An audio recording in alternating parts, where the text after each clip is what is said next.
प्रिय विद्यार्थियों, आज हम अभिज्ञान शाकुंतलम के सप्तम अंक का प्रारंभ करेंगे कि राजा दुष्यंत मातली के साथ में इंद्र के कार्य को समाप्त करके वापस स्वर्गलोक से आकाशयान के द्वारा भूतल की ओर आ रहे हैं, भूतल की ओर प्रवेश कर रहे हैं। अर्थात गगन इंद्र के कार्य की समाप्ति पर, अर्थात इंद्र ने जो राक्षसों के विनाश के हेतु राजा दुष्यंत को आमंत्रित किया था, उनके विनाश के लिए, उनके संहार के लिए, तो उनके उस कार्य को समाप्त करने के पश्चात गगन मार्ग से वो मातली के साथ में रथ पर बैठे हुए राजा प्रवेश करते हैं। ततः प्रविशति आकाशयानेन रथाधिरूढ़ो राजा मातलीश्च। इसके बाद रथ पर बैठे हुए राजा और मातली जो है आकाशयान से प्रवेश करते हैं।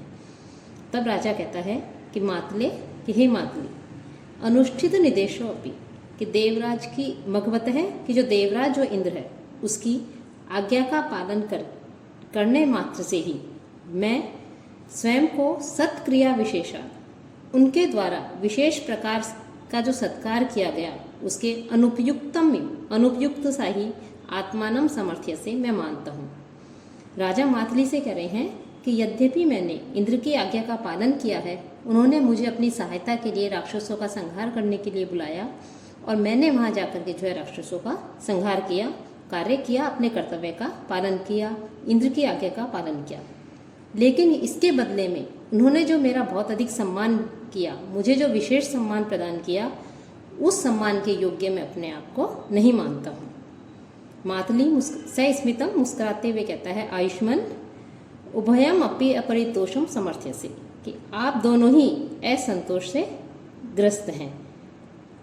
प्रथमो उपकृतम मरुत्वतः प्रतिपत्या लघु मन्यते भवान गणयति अवदान विस्मितो भवतः सोपि न सत्क्रिया गुणान। कि भगवान आप मरुत्वत है, कि जो इंद्र है, ये इंद्र के लिए आया है, कि इंद्र के प्रतिपत्या, इंद्र के प्रति गौरव के कारण प्रथमो उपकृतम, आपने जो इंद्र के प्रति जो उपकार किया, दुष्ट जो दानव थे, राक्षसों थे, उनका वध रूपी जो कार्य किया, उस कार्य को करके आपने इंद्र के ऊपर उपकार किया है।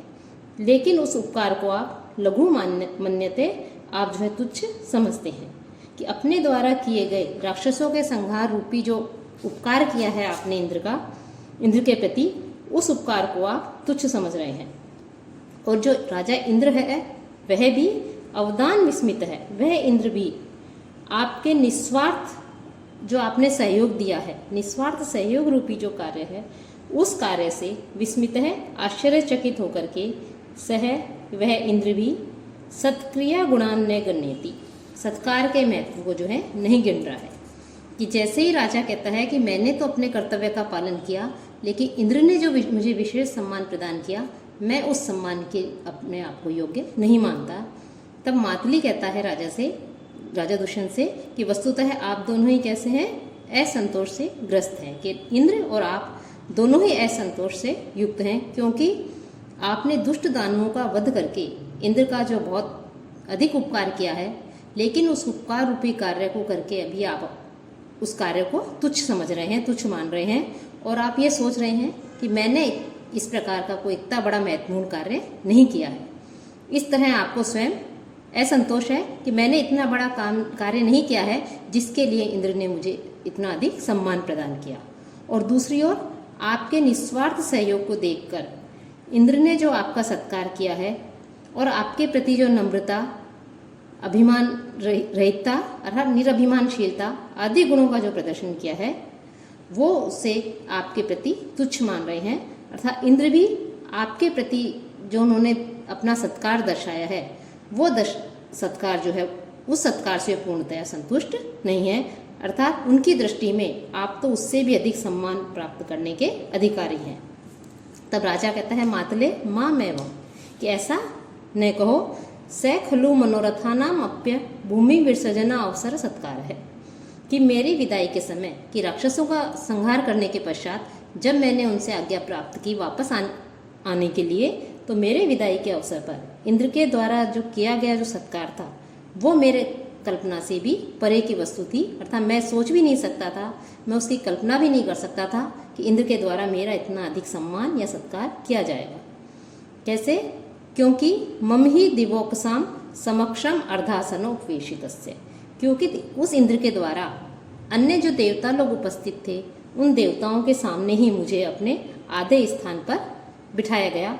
आधा जो आसन था, सिंहासन था, उस सिंहासन पर जो है इंद्र ने मुझे अपने निकट अपने पास में बुलाया, बिठाया। और अंतर्गत प्रार्थनम अंतिकस्थम जयंतम उद्वीक्ष्य कृत स्मितेन आमृष्ट वक्षो हरिचंदनांका मंदार माला हरिणा पिनद्धा। मुझे केवल अपने सिंहासन पर ही नहीं बिठाया, आधे सिंहासन के ऊपर ही नहीं बिठाया, अपितु अंतिक स्तंभ पास में ही स्थित अंतर्गत प्रार्थनम मन ही मन प्रार्थना करने वाले जयंतम कि जो जयंत नामक जो इंद्र का पुत्र है उस पुत्र को उद्वीक्ष्य देख करके कृत स्मितेन कुछ मुस्कुरा करके हरिणा इंद्र के द्वारा इंद्र ने आमृष्ट के उसका जो आमृष्ट वक्षो हरिचंदनांका कि वक्ष स्तर पर लगे हुए जो हरिचंदन है, हरिचंदन का जो लेप है उस हरिचंदन से चिन्हित मंदार माला कि मंदार वृक्ष के जो पुष्प हैं उन पुष्पों की जो माला है उस माला को पिनद्धा उस इंद्र ने जो है सत्कार के रूप में, सम्मान के रूप में मुझे पहना दिया। यहाँ पे राजा दुष्यंत मातली से कहता है कि देवराज इंद्र ने मुझे अपने साथ अपने ही आसन पर देवताओं के सामने बिठाकर मेरा अत्यधिक सम्मान किया, सत्कार किया, उस विषय में मैं सोच ही नहीं सकता। लेकिन साथ ही साथ इंद्र ने अपने वक्ष स्तर पर लगे हुए हरिचंदन से अंकित जो मंदार पुष्प की जो माला थी उस माला को भी मेरे सम्मान में उसने मुझे पहना दिया। और वो माला को कौन प्राप्त करना चाहता था कि वस्तुतः उस माला को प्राप्त करने के लिए राजा जो देवराज जो इंद्र है उनका पुत्र जो जयंत है वो उस माला को प्राप्त करना चाहता था, उस माला का इच्छुक था। इंद्र भी अपने पुत्र की इस इच्छा को जानता था, इसलिए उसने इंद्र की तरफ देखा, इंद्र ने जो है जयंत की तरफ देखा, अपने पुत्र की तरफ देखा और उसकी उपेक्षा करके वह माला मेरे गले में डाल दी। तो इस प्रकार से जयंत की मनोगत प्रार्थना को जानते हुए भी इंद्र ने केवल मंद मुस्कान से उसकी ओर देख करके मंदार माला को जो है मुझे पहना दिया। यह मेरे लिए अत्यधिक सम्मान या सत्कार की बात थी कि इंद्र के लिए राजा दुष्यंत जो है, राजा दुष्यंत का जयंत से भी अधिक प्रेम भाव यहाँ पर स्पष्ट होता है कि इंद्र दुष्यंत को अपने पुत्र से भी अधिक प्रेम करता है, स्नेह करता था। इसलिए उसने अपने पुत्र के जो कि उस माला को प्राप्त करना चाहता था उसे नहीं दे करके उस माला को इंद्र ने देवताओं के समक्ष ही राजा दुष्यंत को पहना दिया और पहना करके देवताओं के सामने अतिशय उसका आदर सत्कार किया गया। मातली कहता है किमयु नाम आयुष्मानम महेश्वरान न अर्ति कि आप देवराज इंद्र से क्या प्राप्त करने योग्य नहीं है, अर्थात आप इंद्र के द्वारा सब कुछ प्राप्त करने के योग्य हैं। इंद्र जो है आपका अधिक सम्मान कर सकते हैं, अत्यधिक सम्मान के अधिकारी हैं। कि पश्य देखो सुख परस्य हरेः उभये कृतम त्रिदिवम उद्धृत दानव कंटकम तव शरेहि अधुना नत पर्वभिः पुरुष केसरिण्यश्च पुरा नखैः। अधुना कि इस समय नत पर्वभि गांठों पर झुके हुए, नत पर्वभि गांठों पर झुके हुए, तव शरेहि आपके जो बाण हैं उन बाणों के द्वारा, पुरा कि प्राचीन काल में, नत पर्व भी और प्राचीन काल में गांठों पर जो है उन पर मुड़े हुए पुरुष केसरीण है कि जो नरसिंह अवतार है, उन नरसिंह अवतार रूपी जो भगवान हैं उनके नखे ही नाखूनों के द्वारा, उभय ही और इन दोनों ही के द्वारा सुख परस्य सुख उपभोगों में आसक्त रहने वाले हरे ही जो इंद्र है, उस इंद्र के त्रिदिवम तीनों इंद्र जो है उस इंद्र का जो स्वर्ग है, इंद्र के त्रिदिवम स्वर्ग को उद्धृत दानव कंटकम कृतम कि दानव रूपी जो कांटे हैं, कंटकम दानव रूपी राक्षस रूपी जो कांटे हैं, उन कांटों को आपने उखाड़ करके फेंक दिया, अर्थात उनसे रहित कर दिया। कि मातली राजा से कहता है कि जिस प्रकार प्राचीन काल में नरसिंह अवतार जो के रूप में जो भगवान ने जन्म लिया था, जो प्रकट हुए थे, उन्होंने अपने पर्व भागों पर झुके हुए नखों के द्वारा, अपने नाखूनों के द्वारा हिरण्यकश्यप को मारकर स्वर्ग की रक्षा की थी। उसी प्रकार से इस समय झुके हुए ग्रंथि वाले आपके बाणों के द्वारा आपके बाण जो झुके हुए हैं, ऐसे आपके बाणों के द्वारा भोग विलास में लिप्त रहने वाले इंद्र के का जो स्वर्ग है, उस स्वर्ग की दानव रूपी जो राक्षस हैं, दानव रूपी जो कंटक हैं, उन कंटकों से उनकी रक्षा कर दी गई है। कि जैसे नरसिंह अवतार लेकर के भगवान ने जो है हिरण्यकश्यप का वध किया था और स्वर्ग की रक्षा की थी, उसी प्रकार से आपने भी जो है इंद्र के जो शत्रु हैं, जो राक्षस है, असुर हैं, उनका वध करके जो है स्वर्ग की रक्षा की है। इसलिए आप इंद्र के द्वारा सब कुछ प्राप्त करने के अधिकारी हैं। राजा कहता है अत्र खलु शतक्रतो एव महिमा स्तुत्य, कि इस विषय में तो निश्चित है इंद्र की ही महिमा ही प्रशंसनीय है। कि बड़े बड़े जो कार्य होते हैं उनमें सेवक जन तो सफल हो जाते हैं, उसमें उसे स्वामियों का ही जो है फल समझा जाता है, बहुमान फल समझा जाता है। सिद्ध्यन्ति कर्मसु महत्सु अपि यन्नियोज्यः संभावना गुणम अवेहि तम ईश्वराणाम किं वा अभविष्यद अरुणः तमसां विवेत्ता तम चेत सहस्त्र किरणो धुरी न करिष्यत्।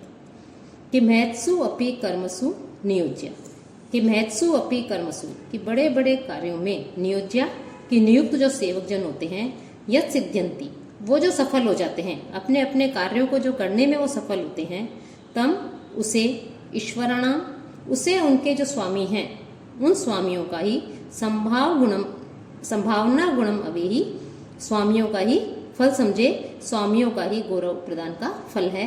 कि अपने स्वामी के कारण ही जो सेवक गण हैं वो बड़े बड़े कार्यों को करने में सफल हो जाते हैं। किं वा क्या अरुण है, कि अरुण जो होता है वो तमसाम विवेत्ताम कि अंधकार का नाश करता अभविष्यत हो सकता था। कि अरुण जो है सूर्य का सारथी कहा जाता है अरुण को। कि तो जो अरुण है क्या वो अंधकार का नाश करता हो सकता था, अंधकार को नाश कर सकता था। चेत यदि सहस्त्र किरण है, सहस्त्रों किरणों वाला जो सूर्य है वो तम धुरी न अकरिष्यत उसे अपने रथ के आगे नहीं करता। अर्थात जैसे ही राजा कहता है कि इंद्र ने मेरा बहुत अधिक सम्मान किया है, तो और मातली ने कहा कि आपने तो बहुत जो स्वर्ग की रक्षा की है, स्वर्ग को दानव रूपी कंटकों से रहित करके महान कार्य किया है। तब राजा कहते हैं कि यदि सेवक जन बड़े बड़े कार्यों को, गुरुतर कार्यों को करने में भी सफल हो जाते हैं, तो वह उनके स्वामियों के सम्मान का ही फल है। अर्थात स्वामी अपने सेवकों पर आदर दृष्टि रखते हैं और उसी के परिणाम स्वरूप उनके जो अनुचर हैं, सेवक हैं, वो विशाल कार्यों को, बड़े बड़े कार्यों को करने में सफल हो जाते हैं। इस प्रकार प्रभु के गौरव और प्रताप से ही जो है सेवकों को कार्यों में सिद्धि मिलती है। कि जैसे कि अरुण जो होता है वो सूर्य के प्रभाव के कारण ही अंधकार का विनाश करने में सफल होता है, उसी प्रकार मैंने भी इंद्र के ही प्रभाव के कारण, इंद्र के प्रभाव से ही दानवों का विनाश किया है। इसमें मेरा कोई महत्व नहीं है, यह सब कुछ इंद्र की कृपा का ही फल है कि मैं राक्षसों का विनाश करने में समर्थ हो सका हूँ। मातली कहता है सदृशम एवं एतत्, यह कथन आपके अनुकूल ही है। स्तोकम अनंतरम अतिथ्य, कि कुछ ही दूर चल करके आयुष्मान इतः पश्य, इधर देखिए, नाक पृष्ठ प्रतिष्ठित सौभाग्यम आत्मयश है, कि स्वर्ग लोक में फैले हुए अपना जो यश है उस यश के सौभाग्य को देखिए। कि जो देवता लोग हैं वो, मातली कहता है कि आप इधर देखिए कि आपका यश स्वर्ग लोक में भी फैला हुआ है। कि ये देवगण जो है वो गाने योग्य भावपूर्ण जो सार्थक शब्दावली है, उस शब्दावली को सोच करके आपके चरित्र की रचना कर रहे हैं, आपका गुणगान कर रहे हैं, यशोगान कर रहे हैं। और उसे जो सुर सुंदरियां हैं उनके अंगराग से बचे हुए रंगों से कल्पलता से उत्पन्न कोशे वस्त्रों पर लिख रहे हैं। अर्थात स्वर्ग में स्थित जो देवगण हैं वो देवगण आपके पराक्रम को काव्यमय भाषा में जो है लिपिबद्ध कर रहे हैं, उसको लिख रहे हैं। फिर राजा कहता है मातली कि असुरों पर प्रहार करने के लिए उत्सुक मेरे द्वारा स्वर्ग हस्तिनापुर से लेकर मेरे राज्य से स्वर्ग तक का जो मार्ग था उस मार्ग को मैंने ठीक तरह से नहीं देखा था, क्योंकि उससे मुझे शीघ्रता थी कि मैं शीघ्र जाकर के इंद्र की सहायता कर सकूं, राक्षसों का संहार कर सकूं। अर्थात उत्सुकता के कारण और शीघ्रता के कारण मैंने इस मार्ग को ध्यान से नहीं देखा था। अब आप बताइए कि हम वायु के किस मार्ग पर चल रहे हैं। तब मातली कहता है त्रिस्त्रोत्सम वहति यो गगन प्रतिष्ठां ज्योतिषीं वर्तयति च प्रविभक्त रश्मिः तस्य द्वितीय हरि विक्रम निस्तमस्कम वायोः इमं परिवहस्य वदन्ति मार्गम।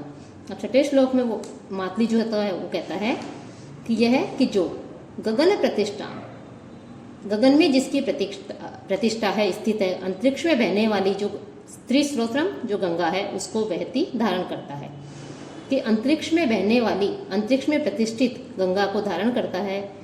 प्रविभक्त रश्मि कि जो अपनी वायु रूपी किरणों को चारों ओर फैलाता है।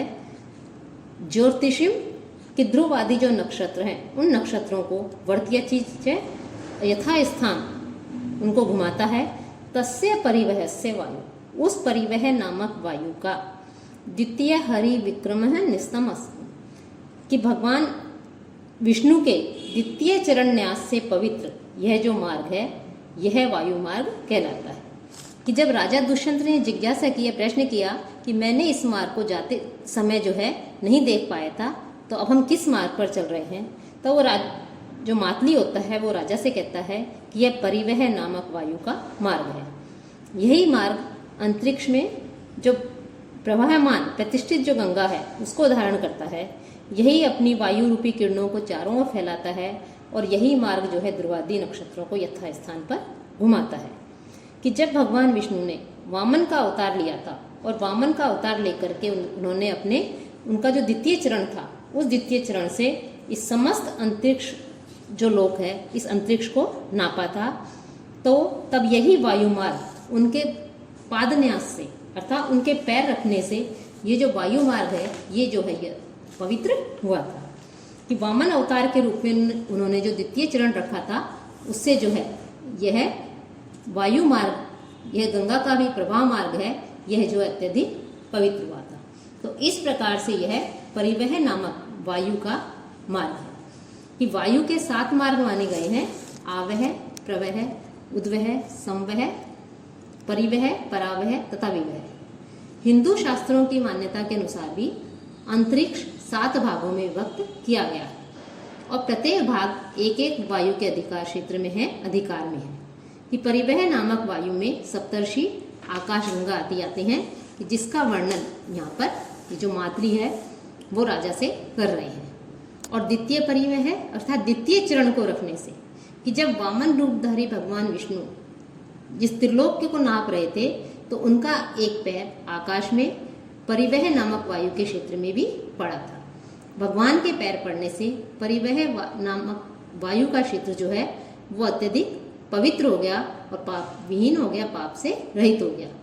इस प्रकार से जो है वो कहता है कि हम परिवह नामक वायु का जो मार्ग है इस मार्ग की ओर चल रहे हैं। राजा कहता है मातली कि बाह्य इंद्रियों के साथ साथ कि हम ऐसे पवित्र मार्ग पर चल रहे हैं, तो इस पवित्र मार्ग पर चलने के कारण मेरी अंतरात्मा, बाह्य इंद्रियों के साथ साथ मेरी जो अंतरात्मा है वो भी प्रसन्न हो गई है, वो भी प्रसन्नता का अनुभव कर रही है। फिर रथ के पहियों को देखकर कहता है कि हम जो है मेघ मार्ग पर उतर आए हैं। मातली कहता है कि आपको कैसे पता कि हम मेघ मार्ग पर चल रहे हैं। तब राजा कहते हैं कि मातली के द्वारा पूछने पर राजा कहते हैं कि इस समय आपका रथ जल से भरे हुए मेघों के ऊपर अर्थात मेघ मार्ग में चल रहे हैं। आगे राजा दुष्यंत कहते हैं क्योंकि आपके रथ के पहियों के जो धुर हैं वो कैसे हो गए, धुरे उसके गीले हो गए हैं। वो वर्षा के कारण मेघ की जो बारिश की जो बूंदें हैं उन बूंदों के कारण कैसे हो गए हैं, धुरी का जो भाग है वो जल कणों से गीला हो गया है। पहियों के अरों के जो छिद्र हैं उन छिद्रों से जो चातक पक्षी हैं वो भी इधर उधर निकल रहे हैं और बिजली चमक रही है। बिजली के तेज चमकने से घोड़े अनुरंजित हो रहे हैं कि घोड़े भी जो हैं वो तेज गति से दौड़ रहे हैं। तो इस प्रकार से हम मेघ अनुमान लगा रहे हैं, राजा दुष्यंत उसको कह रहे हैं कि अवश्य ही हम जो है मेघ मार्ग पर चल रहे हैं। मातली कहता है कि क्षणाद आयुष्मान स्वाधिकार भूमो वर्तिष्यति, कि क्षण भर में ही आप अपनी अधिकार भूमि में अर्थात अपने राज्य में पहुंच जाएंगे। फिर राजा अधोअवलोक्य नीचे की ओर देख करके वेगात अवतरणात आश्चर्य दर्शन है संलक्षते मनुष्य लोक है कि वेग से उतरने के कारण मनुष्य लोक जो है वो आश्चर्यजनक सा दिखाई पड़ रहा है। शैलानाम अवरोहति इव शिखराद उन्मज्जताम वेदिनी पर्णाभ्यंतरलीनताम विजहति स्कंधोदयात पादपः संताने ही तनुभाव नष्ट सलीला व्यक्तिं भजन्ते आपगाः केनापि उत्क्षिपते पश्य भुवनम मत पाशम अनियते। राजा मातली से कहता है कि अंतरिक्ष से धरती पर अवतरण करते समय जैसे जैसे हम पृथ्वी की ओर आ रहे हैं वैसे वैसे ऐसे लग रहे है, ये पृथ्वी ऐसे लग रही है मानो पर्वतों के शिखर से नीचे की ओर उतर रही है। कि मेदनी उन्मज्जता कि पृथ्वी प्रकट होते हुए, उन्मज्जता कि प्रकट होते हुए, शैलानाम शिखरात पर्वतों के शिखर से मानो अवरोहती नीचे की ओर उतर रही है। पादपहा कि जो वृक्ष है वो स्कंधोदयात अपने तनों के दिखाई पड़ने से, पर्णाभ्यंतरलीनता पत्तों के अंदर जो छिपे हुए दिखाई दे रहे थे हमें ऊंचाई से ऊपर से, वो अब जो है अपने पत्तों के अंदर छिपे हुए स्वरूप को विजहती छोड़ रहे हैं, अर्थात उनके तने दिखाई दे रहे हैं और फैले हुए दिखाई दे रहे हैं। तनुभाव नष्ट सलीला सूक्ष्मता के कारण जिसका जल हमें अंतरिक्ष से जिसका जल दृष्टिगोचर नहीं हो रहा था, दिखाई नहीं दे रहा था, ऐसी जो आपगाह नदियां हैं वो अब संताप ही व्यक्तिम भजंती, वो जो है अब अपने विस्तार के कारण स्पष्ट प्रकट होती हुई हमें दिखाई दे रही हैं। हमें विस्तार के कारण प्रकट हो रही हैं नदियां दिखाई दे रही हैं। पश्य देखो उत्क्षिप्ता के नापी ऊपर को उछालने वाले, के नापी किसी के द्वारा, भुवनम की जो पृथ्वी लोक है उसे, मत पार्श्वम आनियते मानो मेरी ओर लाया जा रहा है। कि राजा जैसे ही स्वर्गलोक से धीरे धीरे पृथ्वी लोक की ओर आते हैं तो अंतरिक्ष लोक से धरती पर आते हैं, तो राजा कह रहा है कि जैसे जैसे हम धरती की ओर आ रहे हैं, पृथ्वी लोक की ओर आए हैं, पृथ्वी समीप आ रही है, वैसे वैसे यह पृथ्वी ऐसे लग रही है मानो पर्वतों के शिखर से नीचे की ओर उतर रही है। और पहले ऊंचाई के कारण, दूरी के कारण पेड़ों के तने पत्तों के नीचे दबे हुए दिखाई दे रहे थे, अस्पष्ट लग रहे थे, वे अब स्पष्ट रूप से जो है पेड़ों के तने दिखाई दे रहे हैं। नदियों की धारा भी पहले पतली और सूक्ष्म दिखाई पड़ती थी, पास में आने पर नदियों का जल भी विस्तृत दिखाई दे रहा है। विस्तार के कारण नदी भी जो है बड़ी दिखाई दे रही है, स्पष्ट दिखाई देने लगी है। इस तरह का दृश्य देखकर ऐसा प्रतीत हो रहा है मानो भूलोक को उठा करके कोई व्यक्ति जो है उस मेरी ओर धकेल रहा है, भूलोक को मेरी ओर भेज रहा है। इस प्रकार से देख करके लग रहा है कि हम जो है अंतरिक्ष से भूलोक के समीप आ गए हैं। तो इस प्रकार से यहाँ पर जो कवि हैं उन्होंने आकाशयान से जब राजा वापस पृथ्वी लोक की ओर आ रहे हैं स्वर्गलोक से, जो प्राकृतिक दृश्य दिखाई देता है उस प्राकृतिक दृश्य को जो है यहाँ पर उपस्थित किया गया है, उस प्राकृतिक दृश्य को प्रस्तुत किया गया है।